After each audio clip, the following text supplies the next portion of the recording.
Il est 4 heures du matin, en ce tout début du mois de juillet, au sommet du massif vosgien sur le Markstein.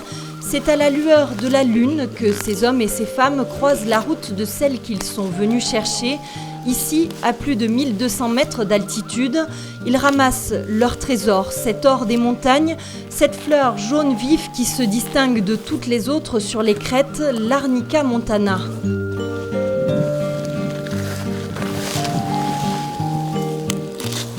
Le Markstein, avec son sol acide, ses versants déboisés battus par les vents, est le plus grand site français de cueillette de l'Arnica. Ce jour-là, ils sont une quinzaine de Vosgiens à travailler sur les pentes du Markstein. Ils se connaissent tous. Ce sont des professionnels, des producteurs de plantes médicinales ou aromatiques du massif. C'est donc dans la bonne humeur qu'ils se retrouvent en pleine nuit. Donc tu vois, tu la prends le plus bas possible. Ah, t'as remarqué. Puis tu fais des bottes, hop là. Oh, t'as vu ce que c'était? Tu connaissais la plante peut-être avant? Bah, je savais c'était quoi. Ouais. Faut aller jusqu'au sol, faut la pincer, faut la tirer pour avoir la racine. Ça, le plus dur, c'est que quand on redescend chez nous, il y a le reste du boulot qui nous attend. Donc là, même si à 10h on est reparti, on sait que l'après-midi on a encore du taf, quoi. Ils ont quelques heures pour ramasser 500 kilos de plantes entières. C'est une commande d'un laboratoire alsacien, Velleda, qui leur a d'ailleurs payé un permis pour cela, car ils ne sont que quelques privilégiés à avoir le droit de cueillir l'arnica. Déjà le fait que l'arnica, tout le monde ne puisse pas cueillir l'arnica, de pouvoir le cueillir, c'est déjà une sorte de privilège. Et puis après d'assister au lever du soleil, d'être dans le cadre là, se retrouver entre producteurs. Tout ça mis bout à bout, c'est un peu une chance, quoi.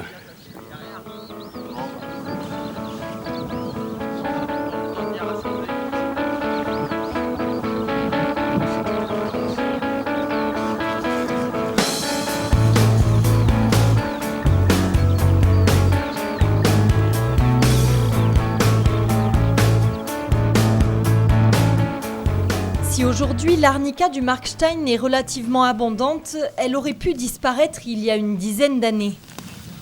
Les cueilleurs vosgiens venaient sur le site du Markstein, qui est un des sites les plus renommés d'Europe, pour cueillir l'arnica. Et ils nous ont alertés il y a une dizaine d'années pour dire il y a de moins en moins d'arnica, les pratiques humaines sont trop prégnantes et donc il faut qu'on fasse quelque chose. Ça, c'est une technique en fait. On a un certain agriculteur qui a changé un peu la structure du sol, qui a mis des amendements organiques, dont la chaux. Donc voilà. L'arnica a eu du mal à s'en remettre. À l'endroit où il y a eu une intervention agricole, l'arnica ne s'en est pas remis, quoi. Elle est toujours disparue. C'est donc l'association vosgienne d'économie montagnarde à l'époque qui a pris son bâton de pèlerin et qui a réuni tous les acteurs autour de la table avec un but, préserver la précieuse arnica. Élus locaux, agriculteurs, gérants de remontées mécaniques, laboratoires et bien sûr cueilleurs, tous ont joué le jeu et signé une convention, une sorte de manuel de bonne pratique. Et c'est aujourd'hui Vosges Développement qui gère tout cela. Et cette démarche commune a même été récompensée par un grand prix Natura 2000, remis par le ministère de l'écologie et du développement durable. L'idée, c'est qu'effectivement l'arnica ne régresse plus et qu'on conforte à la fois l'activité agricole, parce qu'il y en a besoin, à la fois l'activité de cueillette, l'activité de ski, parce que si l'arnica est venue ici, c'est parce que l'homme a fait des arbitrages, c'est-à-dire qu'on n'a pas permis à la nature d'aller plus loin que le stade de l'accueil et le développement de l'arnica. Et il faut que cet équilibre qui est très très fragile, on arrive à le maintenir et donc c'est tout l'objet du travail qu'on fait. Aujourd'hui, l'arnica se porte bien et les 10 tonnes prélevées cette année n'endommagent pas la ressource, bien au contraire. Il y a eu différentes études qui ont déjà été faites qui montrent que la cueillette favorise aussi le développement des rhizomes et tout ça. Donc a priori une cueillette qui est faite dans les règles de l'art avec une fleur sur 3 cueillie, ça pose pas à souci. Ça se passe bien, la récolte est bonne? Ouais, il fait beau, l'arnica est belle, il y en a en quantité.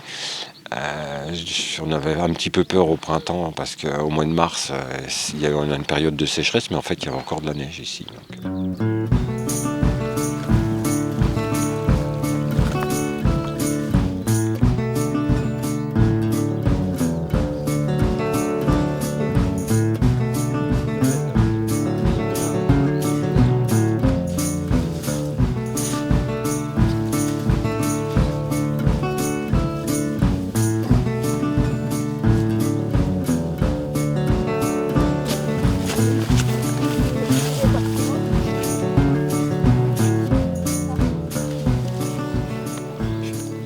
14h30. Sur les coups de 8 h du matin, les responsables de la cueillette chez Velleda viennent récolter les plantes, ils les rassemblent, les nouent en ballots et les pèsent. Allez, allez. Allez hop. 100 kilos encore les gars. Il faut cueillir, mais bon, ils viennent d'annoncer 400 kilos, donc ça avance bien, il n'y a pas de souci, on y arrivera. On est content de la récolte et puis surtout du temps. Avec un beau soleil comme ça, c'est beaucoup plus facile à cueillir que quand il pleut. Les deux, la C5 et la je sais pas quoi qui commence. 543. Plus une dernière botte. T'étais presque. 543 kilos de plantes fraîches qui prennent la route pour l'Alsace et le laboratoire de Velleda, implanté à Huningue, à la frontière suisse. Il n'y a pas une minute à perdre, la plante doit être traitée dans la journée, d'où cette cueillette matinale.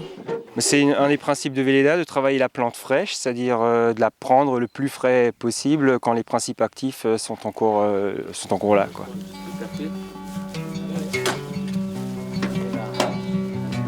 Messieurs, dames, à demain.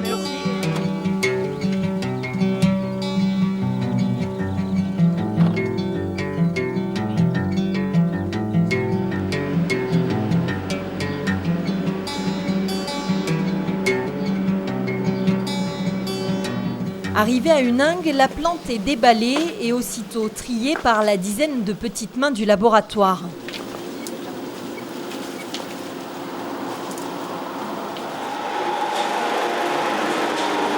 C'est ensuite par brassées entières que l'arnica est finement broyée, dégageant une odeur bien connue de tous les enfants. Alors l'arnica est une plante qui est traditionnellement reconnue pour tout ce qui est traumatisme bénin, c'est-à-dire tout ce qui est bosse, coups, ecchymose, ce qu'on appelle les bleus par exemple, etc. Donc tout ce qui est petits bobos. Une fois broyées, racines, tiges et fleurs donnent une bouillie qui va macérer dans un mélange d'eau et d'alcool pendant 3 semaines environ. Un macérat qui sera plusieurs fois agité pour libérer les principes actifs de l'arnica. Le mélange est enfin pressé pour en extraire ce liquide brun concentré, la teinture mère. À partir de la teinture mère, c'est une souche. Cette souche va servir à la fabrication d'un certain nombre de médicaments, entre autres.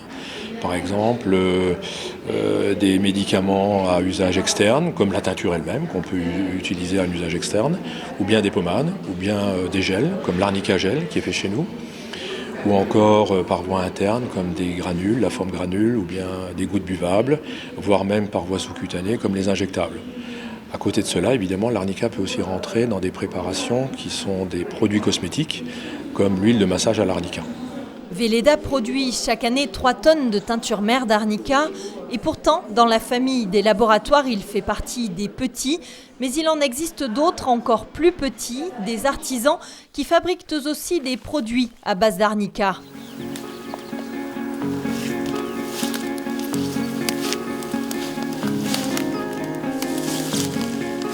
Retour sur le Markstein après le départ de la camionnette Velleda. René et Nicolas travaillent encore, ils cueillent toujours de l'arnica, mais uniquement la fleur cette fois-ci et pour leur propre production.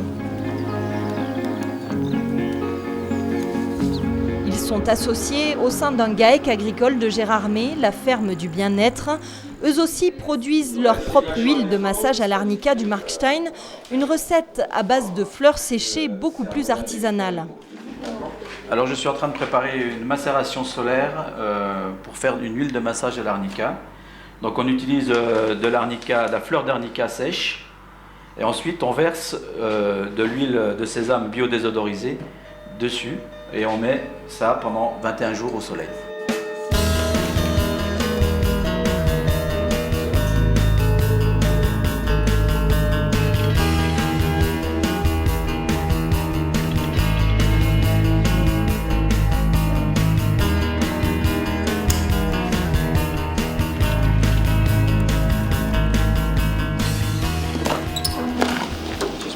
Basculer. Voilà. Là, c'est parti pour 21 jours au soleil. L'idée, c'est surtout de perpétuer une pratique qui est ancestrale, en fait, que nos grands-parents, nos arrière-grands-parents faisaient à petite échelle. Et on est même assez fiers, finalement, de pouvoir perpétuer cette tradition avec de la plante locale, et transformée localement et du coup commercialisée localement aussi. Tradition, fierté, gestion raisonnée, voilà quelques-uns des maîtres mots récoltés tout au long de cette route de l'Arnica. Cet or des montagnes qui façonne les paysages, les hommes et leurs traditions depuis toujours et très certainement pour longtemps encore.